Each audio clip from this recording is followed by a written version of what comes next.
He's taking some light leaks here as an overlay. An effect like this you can achieve by... Hello friends and welcome back to yet another analysis reaction video. You guys recently been going crazy in the comment section under the last videos about Andreas M as well as JR Alley. And there was an insane amount of requests for making one on Matt Komo. If you're new to this channel, then hi, my name is Florian, I'm a video editor, filmmaker, and once or twice a week I do these analysis videos to show you some of the effects and techniques that the best YouTube creators are using so that you can learn and apply them for your own videos. And so today it's time to look at Matt Komo's Around the World in 30 Days video.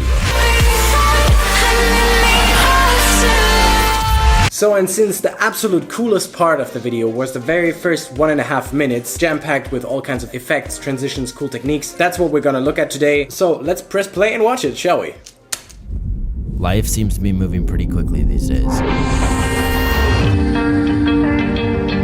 So if you look at this one here, he starts the video with 2 shots where he has like a VHS player overlay so that it looks like it was filmed on an old camera. So what you can see here on the left side, the footage is set aside, and then here around him you see that he has a red and orange border, and on the other side is like a purple bluish border. So if you want to achieve something like this, either you'll find it in an online library for free, or you can find preset and overlay packs to do something like this. And this generally you can achieve by putting the video and then having an adjustment layer or an effects layer on top of that, and that then creates the effect where you can see a lot of grain here, and then comes to splitting the color channels here in as well.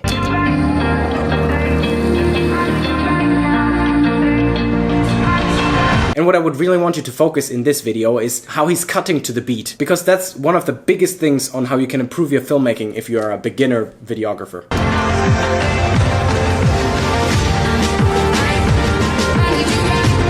So if you just tap with the beat of the music, and you see that most of the cuts, not all of them, but most of the cuts go with the beat of the music. And the easiest is to start with that, but then again you will also see that he's not doing it on every single beat, which helps not making it too predictable and not too monotonous.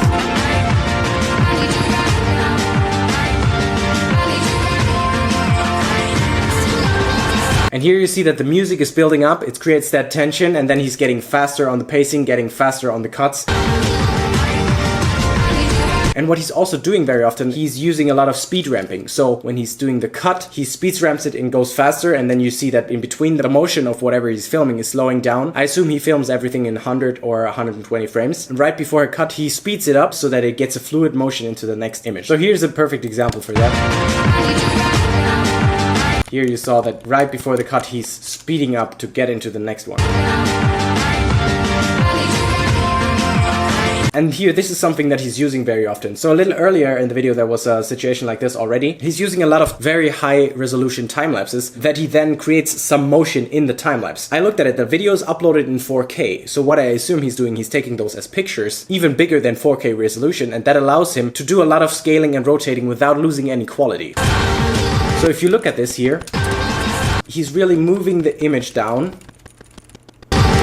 And here the same, he's moving the image down while the camera actually sits stationary. This one is a very cool drone shot orbiting around him. A lot of speed ramping here again. This one here, he's matching the motion of the hands. One of the best things to improve your editing is to look for either similar motions or similar compositions. So here in this case, he's standing there and you see 3/4 of his body. The next shot, very similar. We see a guy in the middle, this time a little closer, and raising his hands up. So it's kind of connected because we're looking at the same spot in the image. Next shot, another guy raising up his hands. So because these shots are somewhat connected, this makes it a lot easier for the brain to process it and to see a connection between those.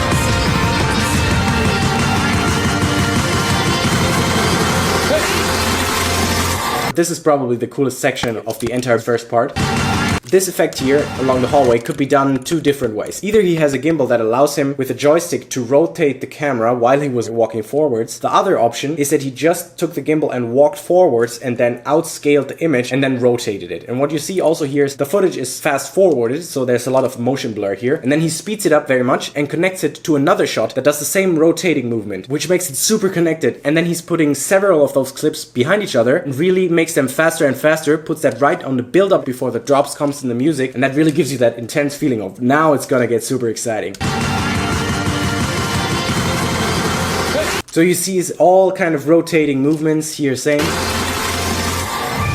And these are all time lapses. So here you see This one is a time-lapse. If you look at the clouds, they're moving fast forward, so I assume it would be the same. It's a stationary position of the camera, probably pictures taken so that it's higher resolution than 4K, then he can rotate it. Same goes for this one, and same goes for this one. Look at the clouds, it's definitely a time-lapse. Here you see a lot of motion blur also. This one looks very zoomed in, and then he makes this motion and the image scales back. And here's pretty crazy, like a warping zoom effect, very likely done in After Effects. If you know how to do it, you can do those yourself. If you are totally don't know how to do it, but you know how to open After Effects, you can buy preset packs that do exactly that. I don't know how he actually does it. Those shots come so quickly after each other. And here, for example, two shots are connected because here, the second shot that he's cutting into, he's masked out an opening in this one to transition from the first shot, from this one, moving backwards, another shot moving backwards even further, and a lot of motion blur. And here you see it goes out of the door, moving backwards, continues to move backwards. Here you see the small opening masked out, and that's how he connects the shots to each other and creates that long effect as if though you were taken back and fast forwarded backwards. It's a super cool effect, and when I saw that the first time, it really flashes you.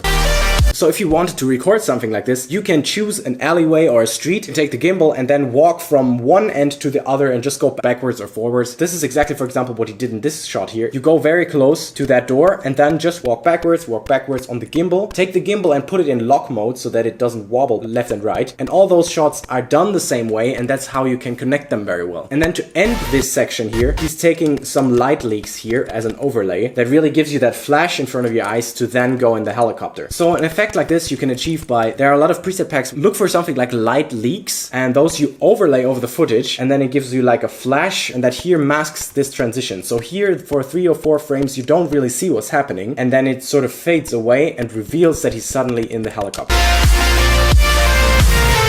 Here again, a lot of motion. Listen to the music and feel like it's flowing. Always on the beat is doing like this with a fast forward of the motion.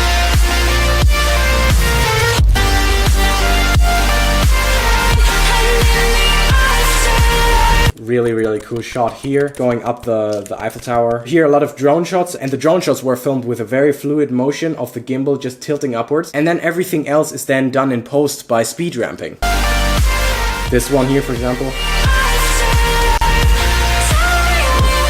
Here again, he has a lot of these rotating movements. This one goes out of a shot in focus and then goes very blurry out of focus, and then here moves to the right, and then here you see the cut that in the actual video you didn't really realize because everything was so blurry that you didn't realize that there was a cut.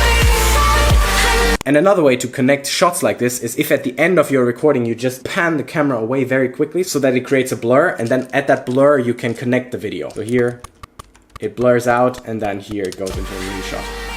And this one was probably one of the coolest transitions. So here is the car, and he whips the camera up. You only see blue and dark. And here's another shot that is blue and dark. And this one is another one of those going backwards movements. And here, this is also unsharp. It's not really possible to actually recognize it. If this one is masked out here of his very, very, very long gimbal shot where he's going backwards. And through that entire stairway back. And those shots in the video are actually just like a few frames. So this is maybe 5-10 frames. That's why it's flashing you so much. And again zooms back into him standing there. And then here, of course, this one looks very much like he's rotoscoping himself out. So he's not actually jumping in front of the camera. He has the shot where he's jumping up. In After Effects, he's rotoscoping himself out and then puts this on top of the drone shot so that it actually looks like he's jumping here. Because it's also, you see that it's a time-lapse going in the background. So this is obviously not shot like this. And this situation here was also very powerful because the music has now slowed down, and from super fast-paced shots in the high intense music part, it now goes down to the more chill vibe. Really cool shots. Drone shot flying out. And then it goes into the rest of the video. And simply to not make this video too long, we're gonna cut it here. However, if you haven't already, I highly suggest that you watch this video because later on he shares a very powerful message. So, that was another analysis. Matt, if you ever get to see this, you're a huge inspiration, not only for me, but for many, many others. If you want to see more of such videos, click there. There's a playlist with already 4 or 5 similar videos. If you enjoyed it, give it a thumbs up, leave a comment. Until next time.